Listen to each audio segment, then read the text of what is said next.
মাসুদ কামাল ভাই, আপনাকে দিয়ে আলোচনা শুরু করতে চাই। আজকে চিফ হুইপ একটি ব্রিফিং করেছেন। ব্রিফিংয়ে এই প্রশ্নটি এসেছিল যে সংসদে সরকারি দল এবং বিরোধী দলের মধ্যে যে সম্পর্ক বা যে ধরনের আলোচনা সংসদে হয়, তাতে অনেকের কাছে মনে হয় যে সরকারি দল বিরোধী দলের মধ্যে একটা আতাতের সম্পর্ক আছে, বা এটা একটা গেম, যে সংসদে বিরোধিতা করা, বাইরে এক ধরনের আচরণ করা। আপনার কাছে কি মনে হয় যে এই বাজেট অধিবেশন হলো, এর আগের যে অধিবেশন, এই দুইটা অধিবেশন পর্যালোচনা করে কি এরকম কিছু মনে হয় যে বিরোধী দল শুধু বিরোধিতার মানে কথার কথা বিরোধিতা করছে? তাহলে কি ওখানে কি মারামারি করলে আমরা খুশি হইতাম?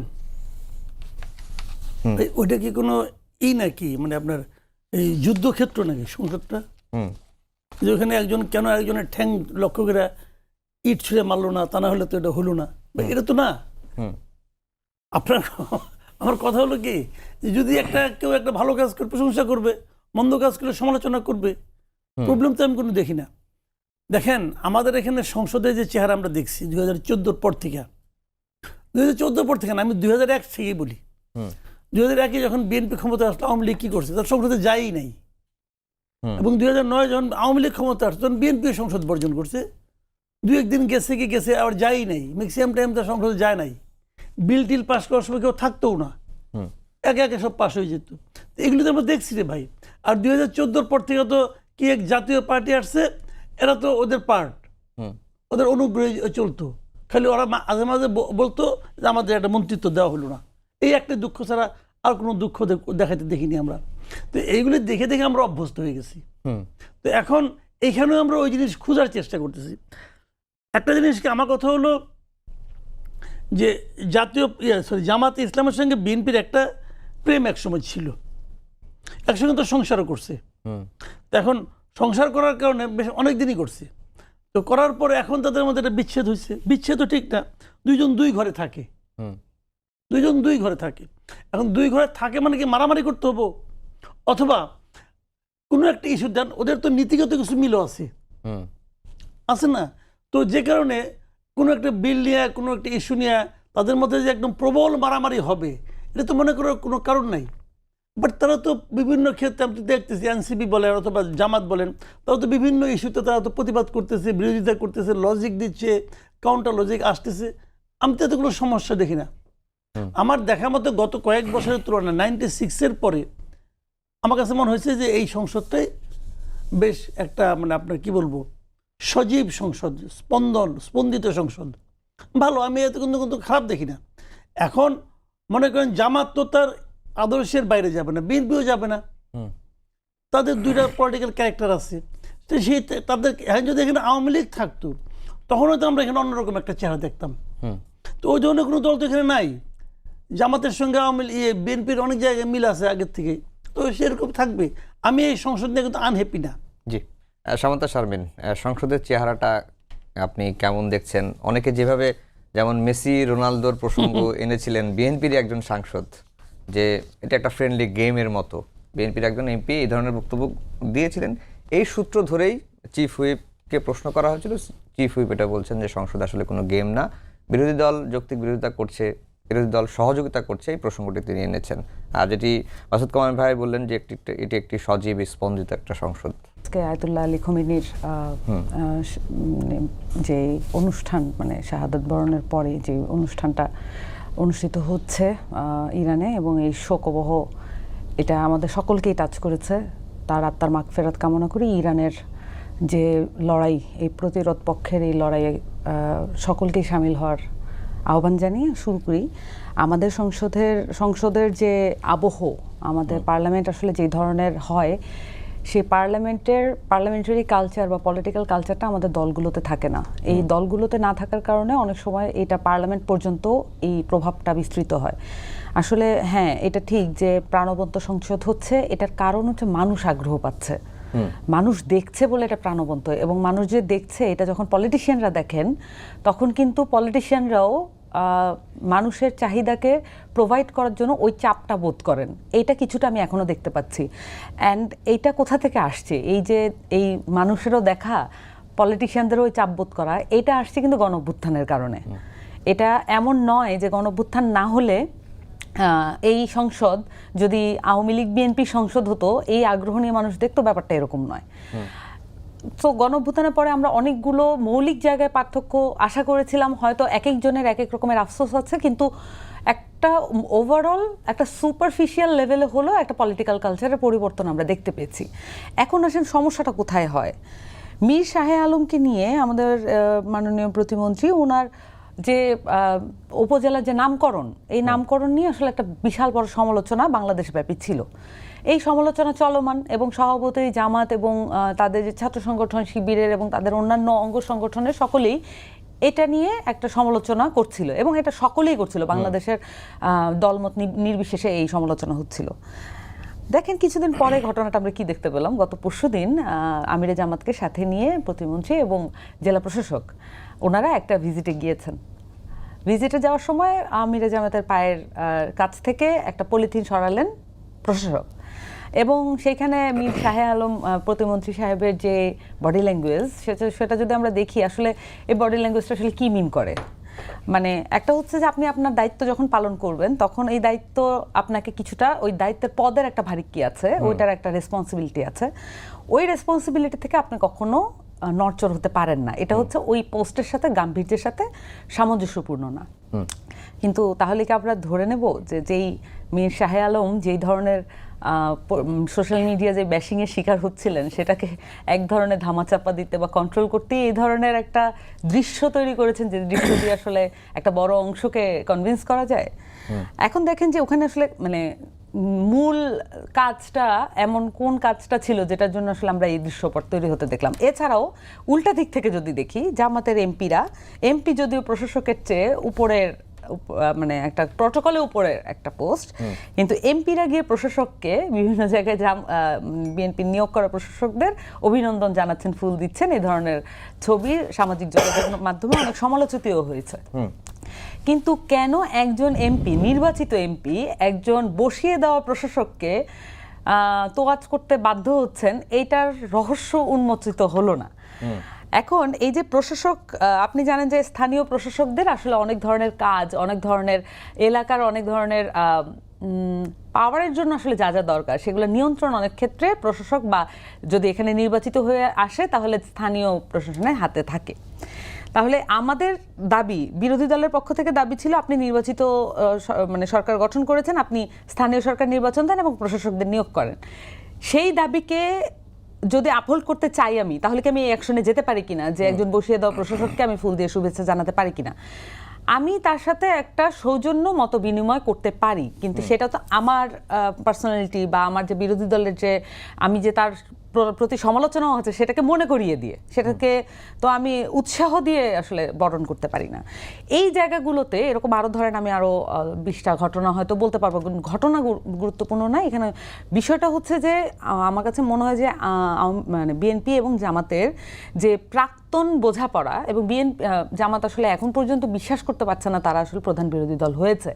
সো তাদের যে প্রাক্তন অ্যাটিটিউডগুলো এখনো কিছুটা প্রধান বিরোধী দল হয়েছে এটা জামাত বুঝতে পারতেছে না। এটা মানে এই আচরণগুলো, মানে এই যে ঘটনা, ধরেন আমি 2টা ঘটনা বললাম, চাইলে কি আরো ঘটনা উল্লেখ করা যায় না? এখন আমি যখন সবগুলো ঘটনা উল্লেখ করব তখন কি আসলে এটা মনে হয় যে এটা বিরোধী দল আসলে সংসদে যা আচরণ করছে সেটা প্রতিফলন ঘটছে কিনা? আরেকটা ঘটনা আমি আপনাকে বলি। আমাদের একজন এমপি হান্নান মাসুদ, নোয়াখালী 6, উনি বলেছিলেন যে এখানে ঋণ খেলাপি বলতে হবে, এটা সংসদে উচ্চারিত করেছেন। যখন এটা বলেছেন তারপরে একটু পরে আমিরে জামাত উঠে দাঁড়িয়ে বলেছেন যে আমরা সংসদের বাইরের আলাপ ভিতরে আনতে চাই না। আমিরে জামাত মানে যিনি বিরোধী দলের প্রধান নেতা। তো আমাদের এমপিরা যখন, আমাদের এনসিপির এমপিরা যখন যৌক্তিক সমালোচনা করছেন, মানে এটা খুবই ডেফিনিট যে সংসদে ঋণ খেলাপিরা আছেন, ঋণ খেলাপিদের আমাদের ঋণ খেলাপি বলতে পারতে হবে, এতটুকু স্বাধীনতা আমাদের প্রয়োজন, সেই কথাটা ডিফাই করবেন কি আমার বিরোধী দলের প্রধান নেতা? তাহলে এই যে আরো একটা ঘটনা উল্লেখ করলাম, আমি এটাই বলছি যে ওই যে বোঝাপড়া, এই যে প্রাক্তন বোঝাপড়া, ওই যে একসাথে থাকার যে সুবিধাটা, এই সুবিধাটা মনে হয় এখনো মানে মাথা থেকে যায়নি।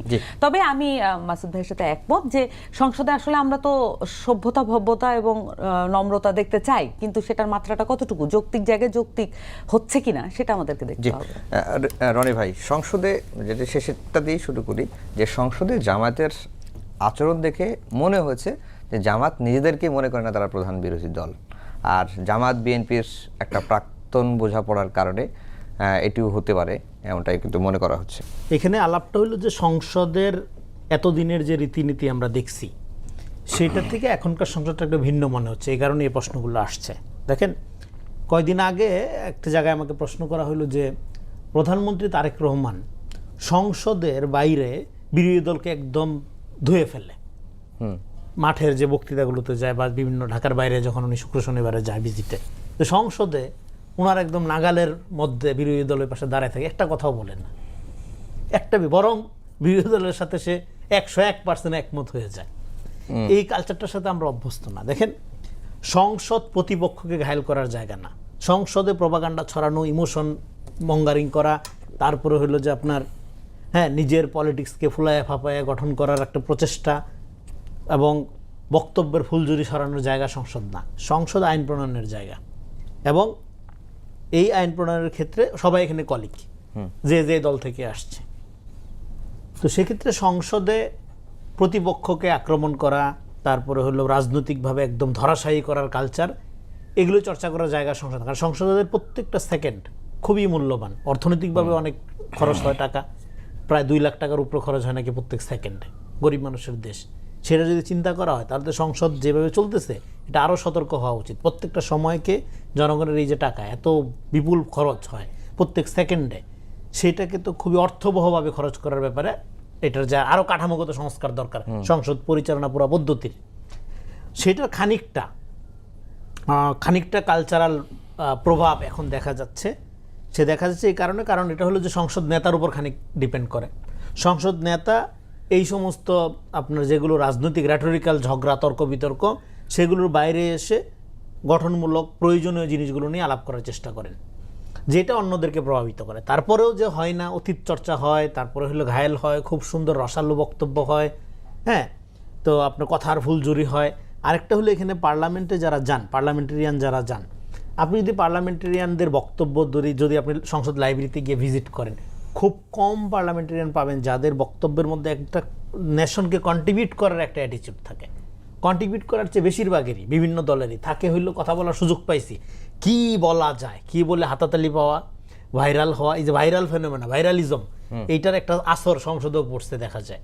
এই জন্য অনেক পপুলার কথাবার্তা বলার দিকে মনোযোগ দেখা যায়। কিন্তু সংসদে জনপ্রিয় হওয়াটা আপনার জরুরি না। আপনি অনেক জনপ্রিয় হয়ে আর নির্বাচিত হয়ে সংসদে আসছেন, আর জনপ্রিয় হওয়ার দরকার নেই।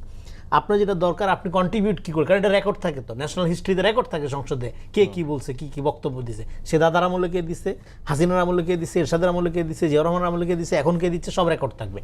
ফলে আমি এটা খোঁজার চেষ্টা করছিলাম যে সংসদে খুব কম লোকের বক্তব্যে কন্ট্রিবিউট করা, মানে থাকে না পার্লামেন্টারি ডেমোক্রেসিতে কন্ট্রিবিউট করার মতো অ্যাটিটিউড নিয়ে কথাবার্তা বলে খুবই কম লোক। বেশিরভাগ লোকই একটা সস্তা পপুলিস্ট র্যাটরিক, বাকোয়াজি মার্কা কথাবার্তা বললে পিঠ চাপড়ানো, টেবিল চাপড়ানো, গরম করার একটা টেন্ডেন্সি। এই গরম করার টেন্ডেন্সিটা, এটা হলো আমাদের জাতিগত সমস্যা, এটা থেকে পুরো সংসদকে বের হইতে হবে। তো আরেকটা হলো যে এখানে যে আলাপটা আসলো বিরোধী দলের নেতাদেরকে যে এইভাবে ট্রিট করছে, এইটা একটা আলাপ আছে, তাহলে তো বিরোধী দলের শক্তির প্রতি তো একটা সমীহ আছে, যে প্রোপাগান্ডার শক্তি, প্রোপাগান্ডার ভয়ে পায়ের নিচে পড়ে যাচ্ছে, প্রোপাগান্ডার ভয়ে একদম মানে হাত জোর করে জামাতের আমিরের কাছে চলে যাচ্ছে। কিন্তু আরেকটা ব্যাপার হলো যে এখানে প্রধানমন্ত্রী তাদেরকে দায়িত্ব দিছে, সেই এলাকা, ওই মিরপুরের ওই এলাকাটা আসলেই পানির খুব সমস্যা, মানে একটু বৃষ্টি হইলে পানিতে তল হয়ে যায়।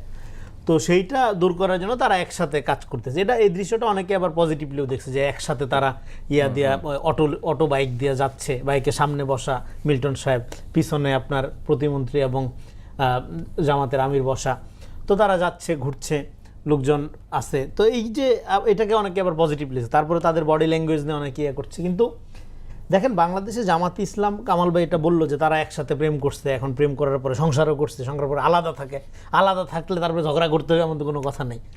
দেখেন, প্রেম সংসার যাই হোক, এটা যে একটা আনহোলি টাই ছিল তার প্রমাণ হইল এখন আলাদা থাকতে হচ্ছে। বিএনপি জামাতের প্রেম সংসার হওয়ার পরেও বিএনপির রাজনীতিটাই করে, জামাতের রাজনীতিটাই করে। কিন্তু মাঝখান থেকে জামাত যেই ধরনের রাজনীতিটা করে, সেই রাজনীতিটার বিরুদ্ধে গণঅভ্যুত্থান হয়েছে। সেটা বলে এই পর্ব র্যাপ আপ করি। সেটা হলো যে ৭১ সাল যেরকম আওয়ামী লীগের জন্য একটা চ্যালেঞ্জ আকারে হাজির হয়েছিল, ৭১ ইটসেলফ একটা বিশাল গণ আকাঙ্ক্ষায়, এবং একইভাবে 24-এর গণ অভ্যুত্থান, জামাত এবং এনসিপি জোট এর প্রত্যেকের জন্য চ্যালেঞ্জ আকারে হাজির হয়েছে, কারণ তারা মোটা দাগে এটার আপনার কি বলবো যে প্রধান আপনার ক্রেডিট বা বলেন যে এটার সামনের সারির লোক বা তারা গণ অভ্যুত্থানের আলোকে রাজনীতি করতে চায়, এই দাবিটা নিয়েই সামনে হাজির হয়েছে বা মাঠে পোলারাইজেশনটা ঘটাইছে। ঘটানোর পরে দেখা গেল যে এখানে যে গণ অভ্যুত্থান হয়েছে, গণ অভ্যুত্থানটা তো হয়েছে আপনার ইসের বিরুদ্ধে, একটা মতাদর্শপন্থী ক্যাডার ভিত্তিক আবেগ ভিত্তিক ইমোশন ভিত্তিক রাজনীতির বিরুদ্ধে। 71 ইমোশন ব্যবহার করে রাজনীতি করা যদি খারাপ হয়, একইভাবে মুসলিম সেন্টিমেন্ট ব্যবহার করে রাজনীতি করা অত খারাপ, ওইটা ভালো এটা খারাপ এটা তো হইতে পারে না, বা এটা খারাপ ওইটা ভালো এটা তো হইতে পারে না। ফলে একটা নাগরিক ভিত্তিক রাজনীতির যে আমাদের আকাঙ্ক্ষা ছিল, সেই নাগরিক ভিত্তিক রাজনীতির ক্ষেত্রে সংসদে এর এই পারফরমেন্সের ক্ষেত্রে এটা খানিকটা অগ্রগতি, এবং সে ডেফিনেটলি সামান্তা রাইট, এই অগ্রগতির পেছনে গণ অভ্যুত্থান একটা বড় ভূমিকা। আরেকটা হলো গণ অভ্যুত্থানের ফলে এখানে যে দলগুলো আছে, শুধু ঘর সংসার করার ব্যাপার না, এনসিপি জামাত এবং অন্যান্য ছোট ছোট বামপন্থী দলগুলো সহ 100% বিরোধিতার রাজনীতির অবসান হয়েছে বাংলাদেশে। এবং বাংলাদেশে এখন যেটা একটা মধ্যপন্থা বাংলাদেশ পন্থার যে রাজনীতি, এটাই সবাই ভাগবাটোয়ারা করে। আগে কি করতো, আগে আওয়ামী লীগের যে রাজনীতি এটাই সবাই ভাগ করে করতো। এখন বিএনপির যে রাজনীতির ধারাটা মোটা দাগে বাংলাদেশ পন্থা, সবার আগে বাংলাদেশ এবং বাংলাদেশের স্বাধীনতা সার্বভৌমত্বকে আপনার সবচেয়ে বেশি প্রায়োরিটি দেওয়া, এই রাজনীতিটা সবাই করে কম বেশি, অন্তত দাবি করে। কিন্তু সেই দাবি করার মধ্যে কতগুলো যাদের এই দাবিটা 100% মিথ্যা দাবি, মনে এক করতে চায় খেলাফত বা প্যান ইসলামিজম বা ফতেল্লা গুলেন স্টাইল, কিন্তু সকালে শরিয়া বিকালে গণতন্ত্র, তাদেরকে নানা রকম কথাবার্তা বলতে হয়। কিন্তু মোটা দাগে এখানে যারা মেইন স্ট্রিম রাজনীতি করতে চায় সবার একটা কমন পজিশন আছে, সেই কমন পজিশনের কারণে সংসদের পরিবেশটা অনেক বেশি আন্তরিক মনে হয়। এই আন্তরিকতার মধ্যে আপনার কোনো সমঝোতা এগুলো খোঁজার কোনো সুযোগ নেই, কারণ ইলেকশনের আগে আমরা দেখছি সরকার প্রায় কিন্তু গঠন করে ফেলছিল জামাত, ফেসবুকে যদিও, কিন্তু ভোটে মানুষ সেটা ঠেকাইছে। জি, মাসুদ কামাল ভাই, যেটি সামান্তা শারমিন বলছিলেন যে সংসদের যে পরিবেশ সেটি নিয়ে তিনিও প্রাণবন্ত পরিবেশের কথা তিনি বলেছেন। আরেকটা কথা বলেছেন যে সংসদ হচ্ছে মানে সুপারফিশিয়াল হলেও বাংলাদেশের রাজনীতির কালচারে কিছুটা হলেও পরিবর্তন হয়েছে। আর যেটি রনি ভাই বললেন যে 100% বা শতভাগ বিরোধিতার রাজনীতি এখন আর নেই, মানে রাজনীতির কালচারে কি পরিবর্তন দেখছেন কিনা? এটা মানে রনি যে কথাটা বললেন, এ কথাটা কিন্তু একটা ভিত্তি আছে যে আমাদের এখানে একটা রাজনীতি এতদিন মানে ছিল, সেটা হলো যে বিএনপি যা বলবে আওয়ামী লীগ বলবে এটা ভুল, আওয়ামী লীগ যা বলবে এটা বিএনপি বলবে ভুল। আপনি দেখবেন আওয়ামী লীগ বিএনপি দুইটা দলই তো 91 থেকে শুরু করে 2024 পর্যন্ত ক্ষমতায় ছিল। আপনি যদি বিএনপির একজন লিডারকে বলতেন যে আওয়ামী লীগ এতটা খারাপ দল, তা আওয়ামী লীগ কি এত বছরে একটাও ভালো কাজ করে নাই? বলবেন না, একটাও করে নাই। আবার এই কথা বিএনপি কে বলবেন, আওয়ামী লীগকে বলবেন, ওরা বলবে না বিএনপি কোনো ভালো কাজ করে নাই। তার মানে ভার্চুয়ালি যার যার নেতা হলো গিয়ে ফেরেশতা আর বিরোধী দলের নেতা হলো ইবলিস। তার মানে আমরা এই সময়টা হয় ইবলিস দ্বারা পরিচালিত হয়েছি অথবা ফেরেশতা দ্বারা, মানুষ টানুষ নাই। তা আমরা তবে ফেরেশতাও চাই না, ইবলিসও চাই না, আমরা মানুষ চাই। তো ওই মানবিক নেতৃবৃন্দকে তারা অস্বীকার করতো, তাদের নেতাদের কোনো ভুল করতে পারে তারা অস্বীকার করতো। এবং আগামীতেও আমার ধারণা এরকমই হবে। দেখবেন বিএনপির এখন যারা আছে তারা তারেক রহমানের কোনো ভুল খুঁজে পাবে না। কিন্তু যদি এটা যদি শুরু হয় তাহলে বুঝবেন যে গেছে, কাম সারছে। তো এখন এটা হওয়া চলবে না। মানুষটা আমরা সবাই, মানুষ মাত্রই ভুল হবে। ভুলটা সেই মানুষেরও স্বীকার করার থাকতে হবে, অভ্যাস থাকতে হবে, এবং তার যারা অনুসারী তাদেরও বলতে হবে যে আমার নেতাও ভুল করেন, তবে শুদ্ধই বেশি করেন। এবং সেই ভুলটা কি সেটা তাদের উচ্চারণ করতে হবে। কেউ উচ্চারণ করবে না, আমি এখানে রাখেন আজকে 5 বছর পরে মিলাই নিন, কেউ বলবে না যে আমার নেতা এই ভুলটা করছে, কেউ বলবে না। অন্যরা বলবে, চুপচাপ শুনবে, এই টকশোতে আসবে, বসবে, বসে নিয়ে পরে বলবে কি যে আমি তো আর বলতে পারি না, আমার অবস্থান তো বুঝেন। তো এটা বলবে তারা, এগুলো হয়, এখনো হয়। তো এই যে প্র্যাকটিসটা, এখান থেকে বাইরে আসতে না পারলে আপনি কিন্তু প্রকৃত গণতন্ত্র কায়েম করতে পারবেন না ভাই। সেটা কি জামাতে, কি বিএনপি, কি এনসিপি, সব জায়গায় এই একই সমস্যা। এবং গণতন্ত্র কায়েম না হলে সেটা আপনার সংসদেও হবে না, তাদের পার্টি অফিসেও হবে না, সেটা মনে করেন সমাজেও হবে না। সেইটা চিন্তা করতে হবে আমাদের, যে আমাদের ওই জায়গাগুলো, ওই প্র্যাকটিসটা, ওই কালচারটা আমি কায়েম করতে পারি কিনা। এটা আমরা এখনো পারতেছি না। তারপরেও আমি কিন্তু আবার বলি, কিন্তু জিনিসটা দেখেন, আমি হ্যাপি কেন? আমি হ্যাপি না কেবল একটা প্র্যাকটিস কিন্তু একদিনে হয় না, একটা কালচার কিন্তু একদিনে হয় না। একজন লোক হঠাৎ করে এসে নিয়ে ভাওয়াইয়া টান দিল আর দেশের সবাই ভাওয়াইয়া গান গাওয়া শুরু করলো, বিষয়টা কিন্তু এরকম না। যখন সে ভাওয়াইয়ার টানটা দেয় তখন কিন্তু এটার মাধ্যমে এই ভাওয়াইয়া কালচার কিন্তু অন্য অন্য কালচারের সঙ্গে ফাইট করে, ক্রমাগত ফাইট করতে করতে করতে করতে একটা যে মনে করেন প্রাধান্য বিস্তার করে, কিন্তু আরেকটা নিঃশেষ হয়ে যায় না, ওটাও থেকে যায়। তো এই প্র্যাকটিসটা হলো বড় জিনিস। তো আমরা তো মনে করেন গত 15 বছর একটা কালচারের মধ্যে ছিলাম, গত 15 বছর আমরা একটা সংসদ দেখেছি, মানুষ কিন্তু ওইটাই দেখে দেখে অভ্যস্ত হয়ে গেছে। কেবল মানুষ না, যারা এখন পলিটিক্স করেন তারাও ওটা দেখে দেখে অভ্যস্ত হয়ে গেছেন। আজকে যারা বিএনপি করেন তারাও কিন্তু এখন সরকারি দল হয়ে তারা কিন্তু ওই জামাতের কাছ থেকেও ওই জাতীয় পার্টির আনুগত্যটা আশা করেন মনে মনে, কারণ তারা দেখেছে যে জাতীয় পার্টি আওয়ামী লীগের সঙ্গে কীরকম আচরণটা করেছে। তারা আশা করে আমরা সরকারি দল, আমাদের সঙ্গে বিরোধিতা যারা করে তারা ওই রকম আনুগত্য দেখাবে, কারণ এটা তো মনে করেন এটা তাদের সাবকনশিয়াস মাইন্ডে ঢুকে গেছে এই 15 বছরের দেখতে দেখতে। হয়তো তারা দেখছে এবং ওটাকে ঘৃণা করছে, কিন্তু মনে মনে ভাবছে যে আমি ক্ষমতা গেলে আমি ওটাই করবো। আপনি দেখবেন যে যারা ক্ষমতা এখন আছে বিএনপি, তাদের মধ্যে অনেক আচার আচরণে কিন্তু আওয়ামী লীগের অ্যাটিটিউডগুলি কিন্তু বাসা পাচ্ছে, যে আমি যখন যাব আমি সব আমি এলাকার এমপি, এই এলাকার আমি রাজা, আমার কথা মতো সব চলতে হবে। আমি অনেক এমপিকে বলতে শুনছি যে মানে জামাতের এমপি তো বলেই প্রকাশ্যে, আমার এলাকায় তো পুলিশ আমার কথা শুনে না। ওই যে যেটা সামন্ত শামীম বললেন যে একজন প্রশাসককে এমপি গিয়ে শুভেচ্ছা জানিয়ে আসছে, ফুল দিয়ে আসছে, ঠিকই আছে, এই তো হচ্ছে তো এটা। আমি বললাম তো আমার কাছে এক জামাতের এমপি বলতেছে যে আমার এলাকায় পুলিশটা আমার কথা শুনে না, কিন্তু আমি এইটা বুঝি না পুলিশ কেন এমপির কথা শুনবে, পুলিশ কেন এমপির কথা শুনবে। এবং যেখানে মনে করেন আর যেখানে নাকি বিএনপির এমপি সে বলতেছে আমি এখানকার এমপি, আমার কথা শুনতে হবে। দেখেন মানে সাবকনশিয়াস মাইন্ডে কিন্তু সে মনে করে আমি এমপি হয়েছি, তার অর্থ হলো আমি এই এলাকায় জমিদার হয়েছি, এই এলাকার সব কিছু আমার কথা অনুযায়ী চলবে। সেটা কেন চলবে? একটা রিক্সাওয়ালা যে বলবে আপনি এমপি হয়েছেন তাতে কি আছে, আপনি ইচ্ছা অনুযায়ী আমি চলবো কেন, এটা বলে ওই রিক্সাওয়ালা ওই এলাকা থাকতে পারবে? এটা আওয়ামী লীগ আমলেও পারতো না, এখনও পারবে না। তো এই যে আমাদের সব এমপিরা যেরকম হয়ে গেছে তা কিন্তু না, কিন্তু তাদের মধ্যে ওই ধরনের একটা চিন্তা কিন্তু বাসা পাচ্ছে।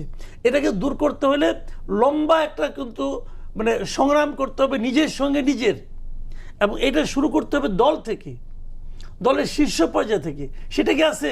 সেটাও নাই, সেটা তো নাই। আবার বিএনপি একটি কথা বলছিল ওই দিন, শুনছিলাম যে বিরোধী দলের নেতাদের মানসিকতাতেও ফ্যাসিবাদের যে আচরণ সেটি লক্ষ্য করা যাচ্ছে। সামন্ত শামীম, এটা ওনারা বলেন যে একটা আলাপ আছে না যে ফ্যাসিবাদের নানান রূপের, বাংলাদেশে একটা রূপ আছে যে ধর্মীয় ফ্যাসিবাদ কায়েম করতে হবে, এবং আমি যেটা বলি সেটাই ইসলাম, আমি যেটা বলি সেটাই হচ্ছে ধর্ম। তো এই জায়গা থেকে এই কথাটা এসছে। কিন্তু এইগুলো হচ্ছে মানে আমার কাছে মনে হয় যে কালকের সিনারিওটা যদি দেখেন, যে যখন আওয়ামী লীগের প্রসঙ্গ আসলো, যখন ধরেন একজন বিএনপির সংসদ সদস্য বললেন যে এখানে স্নাইপার ছিল না, যখন ওই কথিত সংস্কৃতি কর্মীর রূপে যখন আওয়ামী লীগের আবির্ভাব বা আওয়ামী লীগের প্রসঙ্গ উপস্থাপন হয়, তখন কিন্তু আসলে বিএনপি, জামাত, এনসিপি এই দলগুলোর পরিচয় আর থাকে না। তখন মুখ্য হয়ে যায় যে আমরা গণঅভ্যুত্থান করে 17 বছর লড়াই করে আমরা হটাইছি হাসিনাকে, তখন মুখ্য হয়ে যায় এই পরিচয়টা। এই পরিচয়টা মুখ্য থাকাটা খুব গুরুত্বপূর্ণ, বাকিটা হচ্ছে আমাদের বাংলাদেশের অভ্যন্তরের আলাপ। আর এই যে বাহিরের থেকে মানে ধরেন দিল্লি বসে কোনো কিছু কন্ট্রোল করা বা ওয়াশিংটনে বসে কোনো কিছু কন্ট্রোল করা বা অন্য কোনো জায়গা থেকে কোনো কিছু বাংলাদেশের কোনো মতামত, রাজনৈতিক মতাদর্শ কন্ট্রোল করা, এইটা আর বাংলাদেশে হবে না। আমি মনে করি যে গণঅভ্যুত্থান থেকে যদি আমাদের কোনো কিছু পাওয়ার থাকে তাহলে এটা ইনশিওর করা উচিত যে বাহিরের কোনো ফরেন এলিমেন্ট বাংলাদেশে প্রবেশ করতে পারবে না, 1 নাম্বার। 2 নাম্বার হচ্ছে যে ধরেন আমরা যে ইন্টারেস্টিং আলাপ, এই আলাপগুলো আসলে আমাদেরকে করতে হবে যে আমাদের রাজনৈতিক দলগুলো কেমন হবে, আমাদের পলিটিশিয়ানরা কেমন হবেন, কোনটাকে আমরা রেটরিকের রাজনীতি বলবো, কোনটাকে আমরা বলবো যে এই রেটরিকের রাজনীতি আমরা পছন্দ করি না, কোন জিনিসটা আমরা যদি রেটরিকের রাজনীতি কোনো পলিটিশিয়ান করার চেষ্টা করবেনি, কারণ এটা ইজি, রেটরিক দিয়ে রাজনীতি করা কিন্তু ফেয়ারলি ইজি অন্য পলিসি মেকিং এর রাজনীতির চেয়ে। সো এইটা যদি কেউ করেনও, সেই পলিটিশিয়ানের বক্তব্য লাখে লাখে শেয়ার করব না আমরা, এই ধরনের একটা সামাজিক চুক্তি আমাদের প্রয়োজন রাজনৈতিক চুক্তি।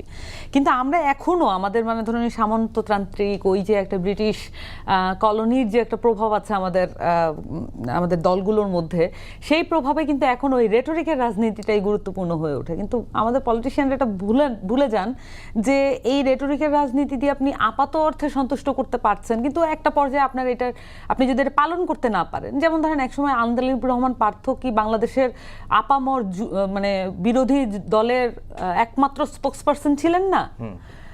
উনার তো এখন ধরেন জনপ্রিয়তা কি ওই লেভেলে আছে? ধরেন ব্যারিস্টার রুমিন ফারহানা একসময় কি বলেছেন না যে জামাত আমার ভাই, শিবিরের মানুষজন আমার ভাই। এখন তো উনার বক্তব্য পুরাই অন্যদিকে চলে গেছে। এখন তো উনি বাংলাদেশের লিবারেল যে মননের মানুষজনের একমাত্র স্পোক্সপারসন হয়ে উঠেছেন। সো এইগুলো হচ্ছে পলিটিশিয়ানরা ওই হাওয়াটা বুঝে যখন যেটা প্রয়োজন সেটা করার চেষ্টা করেন, কিন্তু পলিটিক্যাল পার্টি এটার ঊর্ধ্বে, পলিটিক্যাল সিস্টেম এটার ঊর্ধ্বে। সবচেয়ে বেশি আমাদের যেটা মনোযোগ দেওয়া উচিত, এগুলো অনেক বিস্তর আলাপের ব্যাপার, টকশোর আয়ত্তের মধ্যে এটা আসলে আসবে না। তারপর আমি একটা জিনিস বলে রাখি, কার জেডি কতটুকু এইটা আমাদেরকে ডিফাইন করতে পারতে হবে। এক হচ্ছে যে আমি এমপির কাছ থেকে কি আশা করি, কি আশা করি না। যখন একজন পলিটিশিয়ান নির্বাচিত হয়ে পার্লামেন্টে প্রবেশ করেন, তার কাজ আর পলিটিক্স করা না, তার কাজ আইন প্রণয়ন করা। এটা খুব পরিষ্কারভাবে বোঝার ব্যাপার আছে। আমাদের পলিটিশিয়ানরা পার্লামেন্টে গেলেও পলিটিশিয়ান হয়ে থাকেন, তা না হলে তার পলিটিক্স টিকে নেয়, এই ধরনের একটা সিচুয়েশন তার তৈরি হয় এবং সে এক্সিস্টেন্সিয়াল ক্রাইসিসে পড়ে যান, এরকম একজন মনে হয়। আমাদের দেশে আমরা যেটা নিয়ে খুব বেশি মাত্রায় ফাইট করেছি সেটা হচ্ছে ৭০ অনুচ্ছেদ। ধরেন আমাদের যদি আমার দল আমি যদি মনে করি যে আমার দলও আসলে ওই রাইট বেস পলিটিক্সটা করতে পারছে না, ওই পলিসি বেস পলিটিক্সটা করতে পারছে না, তাহলে আমাকে ওই দায়িত্বটা নিতে হবে যদি দলও এটাকে সমর্থন না করে। আমাদের ৭০ অনুচ্ছেদের চাহিদাটা কিন্তু এইটা। কিন্তু আমরা ৭০ অনুচ্ছেদের বাতিলের কথা বলেছি, দলগুলো ঐক্যমত্য হয়েছে, সংবিধানের অন্য আরেকটা ধারা দিয়ে হর্স ট্রেডিংকে, ফ্লোর ক্রসিংকে তারা মেনটেন করতে চায়, খুব ভালো কথা। কিন্তু এখনো কিন্তু আমি শিওর না যে আমরা পলিটিক্যাল পার্টির লেভেলে জেডিগুলোকে নিশ্চিত করতে পেরেছি। এমপির কাজ কি, স্থানীয় প্রশাসকের কাজ কি, যারা নির্বাচিত হয়ে আসবেন তাদের মর্যাদা, কার মর্যাদা কতটুকু হবে, এগুলো ডিফাইন্ড না। কথা সত্য যে এমপির কথা কেন পুলিশ শুনবে, তাহলে কোন পর্যন্ত পুলিশ তার কথা শুনতে বাধ্য? তাহলে পুলিশের যে পলিটিসাইজেশন, এটাও একটা গুরুত্বপূর্ণ বিষয়। কিন্তু আসেন, ধরেন এমপির কথা পুলিশ শুনবে না, আপনি এটা কি দিয়ে নিশ্চিত করবেন? এটা নিশ্চিত করার জন্য তো আপনার রিফর্ম কমিশনের যে প্রপোজাল, এগুলোকে আপনার ইমপ্লিমেন্টেশন করার দরকার ছিল। তাহলে এই রিফর্ম প্রপোজালের কোন অংশটুকু আবার এখন সনদের মধ্যে গুরুত্বপূর্ণ, সনদ নিয়ে তো আমরা পার্লামেন্টে আলাপ দেখলাম না। এখন আসেন, সংসদ খুব প্রাণবন্ত, এই প্রাণবন্ত সংসদটা আমি মানি না। কেন মানি না? কারণ আপনি এখানে সরকারি দল বিরোধী দল মিলে গণভোটের প্রসঙ্গকে কয় মাসের মাথায় উধাও করে দিয়েছেন এবং সংবিধান সংশোধন নিয়ে, সংবিধান সংস্কার নিয়ে এখন পার্লামেন্টে আর কোনো আলাপ হচ্ছে না। যেই আলাপগুলো পলিটিশিয়ানরা, বিভিন্ন এমপিরা তুলে ধরছেন, প্রত্যেকটা কথাকে কোনো না কোনোভাবে কানেক্ট করা যায় সংবিধান সনদে, মানে যে আমাদের সংস্কারের যে সনদ, জুলাই সনদের সাথে কানেক্ট করা যায়। কিন্তু সেটাকে মিলিয়ে কোনো পলিটিশিয়ান বলতেও পারছেন না, বলার চাহিদাও বোধ করছেন না। তার মানে এই যে জুলাইয়ের পরে আপনি গণঅভ্যুত্থানের যে সুবিধা সেটা নিচ্ছেন, সকল এমপি কিন্তু নিচ্ছে, সকল পলিটিশিয়ান এটা নিচ্ছে যে গণঅভ্যুত্থানের সুবিধা ছিল, মানুষ পলিটিশিয়ানদের বেশি খেয়াল করবে, পলিটিশিয়ানরা সবচেয়ে বড় সেলিব্রিটি হবেন বাংলাদেশে। এটা হচ্ছে গণঅভ্যুত্থানের সুবিধা। মানুষজন সংসদ দেখছে, এটা গণঅভ্যুত্থানের সুবিধা। কিন্তু গণঅভ্যুত্থানের মাধ্যমে যে সনদ, যে কাগজটা আপনি সকলে মিলে একমত হয়েছেন, সেই কাগজটাকে আপনারা রাখতে পারছেন না, গণভোটকে আপনারা রাখতে পারছেন না, এটা ব্যর্থতা কি সকল পলিটিশিয়ান নিবে না? জি জি, রনি ভাই, মাসুদ কামাল ভাই বলছিলেন যে বিএনপির কারো মধ্যে এ ধরনের মানসিকতা তিনি পরিলক্ষিত দেখতে পাচ্ছেন যে বিএনপি বা জামাত বিএনপির আনুগত্য করবে। একদমই না, উল্টাটাও আছে। এটা আছে, কিছু কিছু জায়গাতে থাকবে, কিন্তু উল্টাটাও আছে। জামাত মনে করে তারা মেধাবী, জামাত মনে করে তাদের একমাত্র ন্যারেটিভ প্রডিউসের ক্ষমতা আছে, ফলে তাদের আনুগত্য করবে সবাই। আর বিএনপি, বাংলাদেশে বিএনপি করা মানে কি? আনকালচার্ড, বুদ্ধিভিত্তিকভাবে নিচু, অব্রাহ্মণ, তাই না? এই জন্য তো বিএনপি করাটা একটা ডিফিকাল্ট জিনিস। বিএনপি করাটা তো খুব কঠিন ব্যাপার। আপনি বিএনপি বিএনপি করা মানে বিএনপি কোনো মতাদর্শপন্থী দল না। আরেকটা যেটা এখানে আলোচনা আসলো যে তারেক রহমানের সমালোচনা করা যাবে না, কে বলছে সমালোচনা করা যাবে না? অবশ্যই তারেক রহমানের সমালোচনা করবে। কামাল ভাই করে না, আমি করি না, আরও হ্যাঁ দলের লোক যারা তারা করে না, হ্যাঁ করে তো। ইভেন এই যে আপনার আইন সংস্কারের বিষয়ে আপনার ব্যারিস্টার নওশের জমির উনি ভিন্ন প্রতিক্রিয়া ব্যক্ত করেছেন, লিখিতভাবে ওনার পজিশন আলাদা নিয়েছেন। এবং এই যে নীলুফার মনির আপার কথা বললেন, ছাত্র দলের সভাপতি প্রতিবাদ জানিয়েছেন। বলে বিএনপির যদি কোনো আপনার বিউটি থেকে থাকে, এটা যে বিএনপির ভেতরের লোকজনই প্রচণ্ড রকম প্রতিবাদ করে, যেটা পছন্দ হয় না। তারেক রহমানের ক্ষেত্রেও করেন প্রতিবাদ, অন্যান্য নেতাদের ক্ষেত্রেও প্রতিবাদ করেন। কিন্তু প্রবলেম হচ্ছে এখন বিএনপির ক্ষেত্রে হতাশা। বিএনপি বেসিক্যালি একটা সন্ন্যাসীদের দল। এই 15-16 বছরে নির্যাতিত হইতে হইতে বাপ মা হারাইয়া বনে জঙ্গলে থাকতে থাকতে এখানে লাখ লাখ সন্ন্যাসী তৈরি হয়েছে এই দলের মধ্যে এই সময়ে। এর মধ্যে বিগত সময়ে যারা তারাও নির্যাতিত, তারাও কিন্তু বিদেশে ছিল, ধরেন লন্ডনে ছিল, নিউ ইয়র্কে ছিল, তারা এসে এখন ধরেন দায়িত্ব পালন করছে।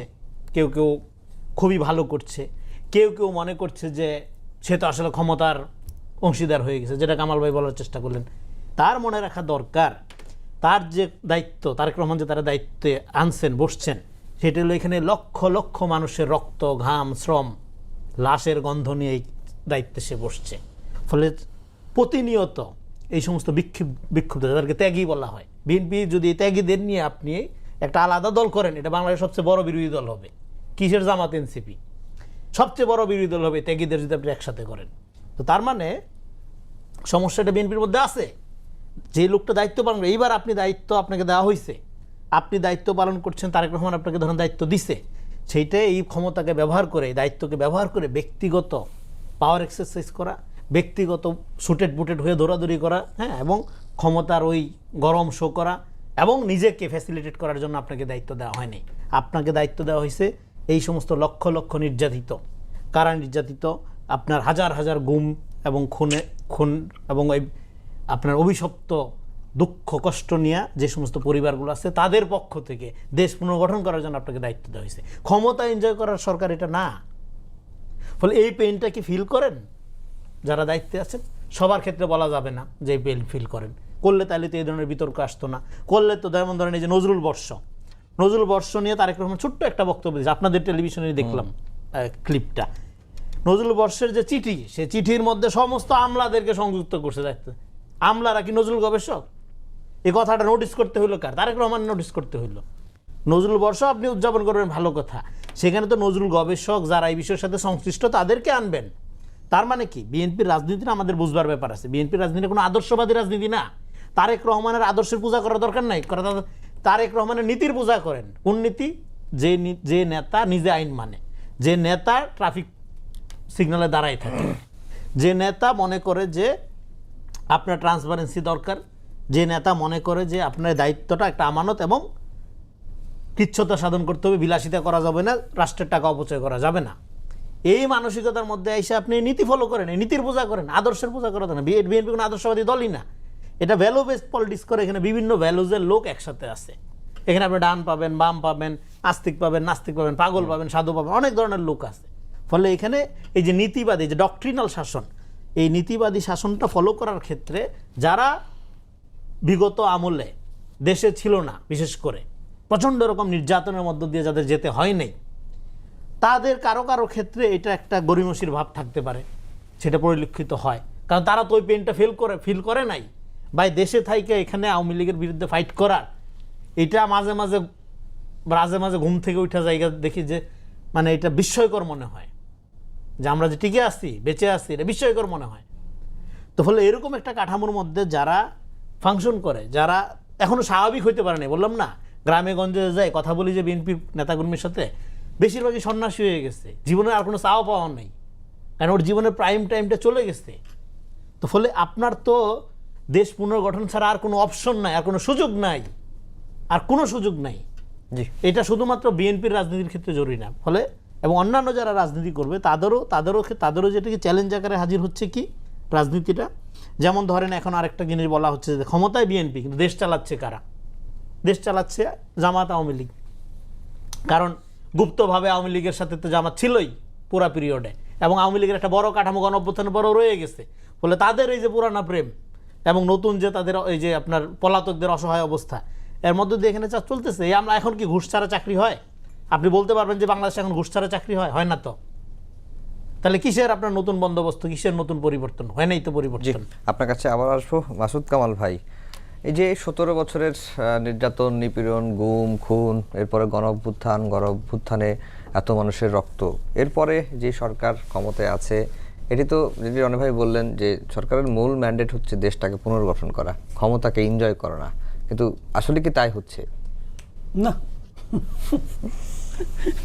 এটা তো এনজয় করতেছে, ক্ষমতা এনজয় করতেছে না।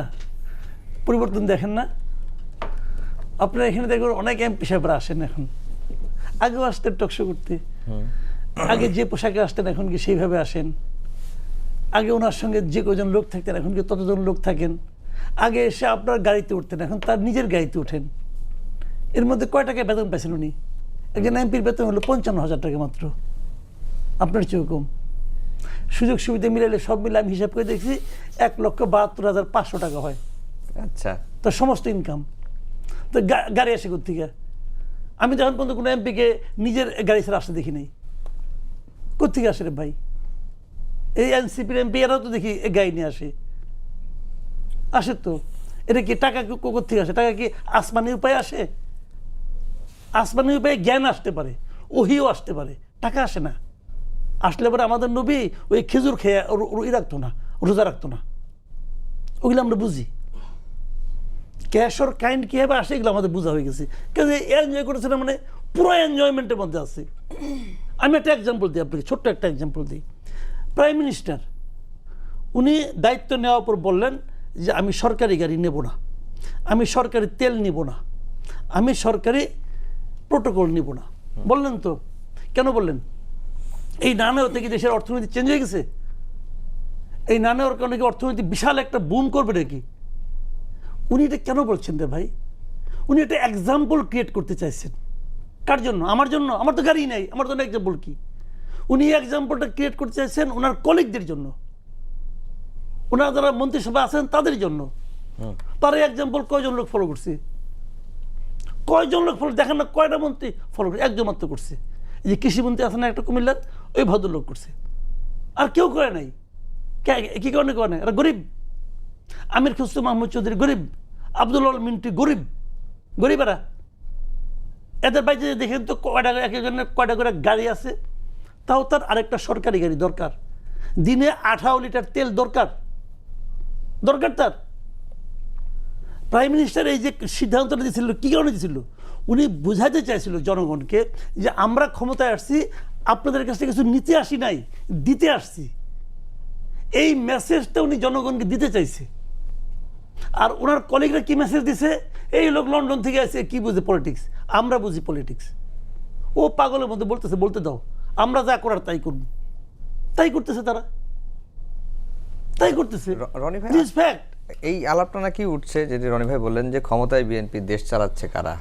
তার কাছে মনে হচ্ছে বিএনপি ক্ষমতায়, বিএনপি শুনেন আমি বলি, একভাবে ক্ষমতায় বিএনপি, দেশে চালাচ্ছে বিএনপি। বাট একটা কথা আছে, কথাটা আমি বলি আপনাকে। বিএনপি ক্ষমতায় যে আসছে, এই ক্ষমতায় আসার জন্য বিএনপির দীর্ঘ কোনো প্রস্তুতি ছিল না। বিএনপি আচমকা ক্ষমতায় চলে আসছে। এবার আচমকা লটারি পায় যায় না, এই লটারি পাওয়ার মতো বিএনপি ক্ষমতায় চলে আসছে। বিএনপির এই জন্য কোনো প্রস্তুতি ছিল না, বরঞ্চ ক্ষমতায় না এসেও এই প্রস্তুতি নিচ্ছে জামাতে ইসলাম। ক্ষমতা মানে খেলে সংসদটা না তো ভাই, ক্ষমতা মানে পুরো রাষ্ট্র ব্যবস্থা। এই রাষ্ট্র ব্যবস্থার সব জায়গায় জামাতে ইসলাম একদম পরিকল্পনা করে করে তার নিজস্ব লোককে বসাইছে। আমাকে ওই দিন একজন লোক বলতেছে, আমার এক বন্ধু, সে সচিবালয় সম্পর্কে তার খুব ভালো ধারণা, অনেকদিন ধরে সচিবালয় বিট করতো, এই এক সাংবাদিক। সে আমাকে হিসাব করে বলল যে বাংলাদেশে যতগুলি মন্ত্রী আছে, এই মন্ত্রীর 80% মন্ত্রীর পিএস জামাতের, 80% মন্ত্রীর পিএস জামাতের লোক। সে আমাকে আগে আঙ্গুল দিয়ে দেখাই দিল, এই লোকগুলি আগে সব আওয়ামী লীগের চেহারাই ছিল, আসলে তারা জামাত করে। তাহলে এখন পিএস এর উপর অনেক কিছু ডিপেন্ড করে ভাই। তো খারাপ করলাম কি? আমি তো এটাই বলছি। ওইটা আছে আমি বলি, কিন্তু ওইটা তো একভাবে আছে প্রশাসনে, আমি বললাম। কিন্তু মন্ত্রী তো মনে করতেছে মিনিস্ট্রি আমি চালাই, সচিবের কথা সে বলে না কিন্তু আমাকে বলছে PS, and PS is powerful. Right. একটা বড় অফিসে যিনি বস, ওই বসের অফিসে সবচেয়ে পাওয়ারফুল কিন্তু বস মনে করে আমি, আসলে পাওয়ারফুল হলো তার পিয়ন আর তার গেটকিপার। যেমন ওই অফিসে মনে করেন আমি গেলাম, যাওয়ার পরে ওই যে পিয়ন যে সে বলবে কি স্যার আপনার সামনে তো মাসুদ সাহেব দেখা করতে আসছে, চা দিয়ে আসলাম, কিন্তু উনি বসে বসে আপনার নামে যা বলতেছে এটা তো শোনা যায় না স্যার, কেন একটু কয়ে দিয়ে চলে আসলো। তারপরে আমি গেলাম তার সঙ্গে আলাপ করতে, সে কিন্তু আমার অনেক পুরনো লোক, তার মাথার মধ্যে কিন্তু ওইটা আছে। এই মাসুদকে বলতে একটু আগে বাইরে বসে বসে আমার নামে বলছে, আসলে আমি বলছি কি বলি নাই, এটা ওই যে তার পিয়ন যেটা বলছে, যে লোকটা চা দেয় তার কথাই ইম্পর্টেন্ট। গেটকিপার পাওয়ারফুল, সে গেটটা খুলবে কি খুলবে না, না খুললে আপনি যত বড় পাওয়ারফুল ঢুকতে পারবেন না কিন্তু ভাই। তো পিএস হলো ইম্পর্টেন্ট। পিএস কিন্তু হুট করে একটা কাগজ নিয়ে মন্ত্রীর দপ্তরে ঢুকে যায়, এবং এর 80% জামাতের। বিএনপি পারবে এগুলি চেঞ্জ করতে, করুক না দেখি, পারা তো কোনো সমস্যা নেই, এটা তো একটা পোস্টিং। ও তো পিএস এ জন্ম নেয় নাই, সেও তো জয়েন্ট সেক্রেটারি অথবা ডেপুটি সেক্রেটারি, তো আরও আছে ডেপুটি সেক্রেটারি, আপনি র্যান্ডমলি চেঞ্জ করেন না দেখি, পারবেন? পারবে না তো, পারবে না। জি, ক্ষমতায় বিএনপি দেশ চালাচ্ছে কারা? না, এই জায়গাটাই মানে কাছাকাছি যাই আমরা আলাপটাতে, কিন্তু মূল আলাপটা করি না। আপনার এই দেশটা যেভাবে চলে, এটার একটা কলোনিয়ালিস্টিক টেন্ডেন্সি আছে। এটা যারা বোঝেন রাষ্ট্র ব্যবস্থা, পলিটিক্যাল পার্টি সিস্টেম, তারা বুঝতে পারবেন যে এটা হচ্ছে ব্রিটিশদের যে স্ট্যাটাসকো ছিল, এইটাকে আমরা শুধুমাত্র নাম পরিবর্তন করে পাকিস্তান, বাংলাদেশ আমরা মনে করতেছি যে আমরা অর্জন করতেছি, কিন্তু আমাদের বেসিক যে স্ট্রাকচার স্টেটের, এটা হচ্ছে বাংলাদেশের ইটসেলফ তৈরি করা মানে স্ট্রাকচার না। সো আপনার স্ট্রাকচারটা ডে বাই ডে আসলে কি হয়েছে, ডে বাই ডে আগে ছিল ব্রিটিশদের পা চাটার জন্য এই স্ট্রাকচার ছিল, এখন তাহলে ব্রিটিশ তো নাই, আপনি কি করবেন? আর এখন হচ্ছে মাফিয়া অলিগার, এটা একটা মাফিয়া তান্ত্রিক, একটা আমলাতান্ত্রিক একটা স্টেট, আমলাতন্ত্র দিয়ে স্টেটটা চলে। মানে সবই আলাপ ঠিক আছে ভাইয়েরা যা বলছেন, কিন্তু এটা তো আসলে আপনাকে কেউ মাফ করবে না যে মানে জামাতের এপিএস আপনি 80% নিয়োগ দিচ্ছেন, আপনি দেশ চালাইতে পারতেছেন না, এই জন্য আপনি দেশ চালাইতে পারতেছেন না, এইটা বললে কিন্তু আপনি দিন শেষে পার পাবেন না। তাহলে আপনি কি করবেন? মানে ওই জায়গায় হচ্ছে মূল আলাপটা। তাহলে উপায়টা কি মাসুদ কামাল ভাই? উপায়টা কি রনি ভাই? উপায়টা হচ্ছে যে আপনি এই আমলাতান্ত্রিক সিস্টেমকে পরিবর্তন করার জন্য কি ল প্রণয়ন করতেছেন, লটা কি? আপনি আপনার সচিবের যে এই পরিমাণ এক্সট্রিম পাওয়ার হচ্ছে, আপনার মন্ত্রীরা যে আসলে মানে মানে তাদের কোনো ইনক্যাপাবল মন্ত্রী আপনি নিয়োগ করছেন, যিনি স্টেট সম্পর্কে বুঝেন না, যিনি আসলে জানেন না যে কিভাবে উনি পলিটিক্যাল, ওনার তো অভ্যাস হচ্ছে চাটুকারদেরকে পোস্ট পদবি দিয়ে তার অভ্যাস পলিটিক্যাল পার্টিতে। ওনার এই অভ্যাস কি স্টেটে গেলে পরিবর্তন হয়ে যায়? তো চাটুকারিতা যদি তাকে সন্তুষ্ট করে, চাটুকারিতা আমিও করতে পারবো, আমি প্রিটেন্ড করবো আমি তাকে পছন্দ করি, তাহলে এই প্রিটেন্ড করার যে ক্যাপাবিলিটি, এটা অন্য পক্ষ এটাকে অ্যাচিভ করছে, আপনি এটা বলে তো পার পাবেন না। তার মানে আপনার যে আমলাতান্ত্রিক স্টেট, এই স্টেটের যে সিস্টেম, এইটাকে আপনার পরিবর্তন করতে হবে এবং আমলাতন্ত্রকে নিয়ন্ত্রণের মধ্যে আনতে হবে। আপনি নিয়ন্ত্রণ করার চেষ্টা করেন, দেখেন পরের দিন আপনি সচিবালয় চালাতে পারেন কিনা। আসলে এটা পারবেন না। এখন সেই জায়গায় আসে কি পলিটিক্যাল কালচার এবং আমাদের যে পলিটিক্যাল পার্টি সিস্টেম, সব কিছুই ওইখানে এসে যায়। কিন্তু আপনি পাচ্ছেন না, কিন্তু আপনি বলবেন যে জামাত আর আওয়ামী লীগ মিলে দেশ চালায়, এটা তো আসলে দোষারোপের জায়গা হলো। আপনি চেঞ্জ করার জন্য কি ধরনের মানুষকে আসলে শেষ পর্যন্ত মন্ত্রিত্ব দিচ্ছেন, কে শেষ পর্যন্ত প্রতিমন্ত্রিত্ব সচিবের জায়গা বসাচ্ছেন, আপনি কাকে ট্রাস্ট করেন, এটা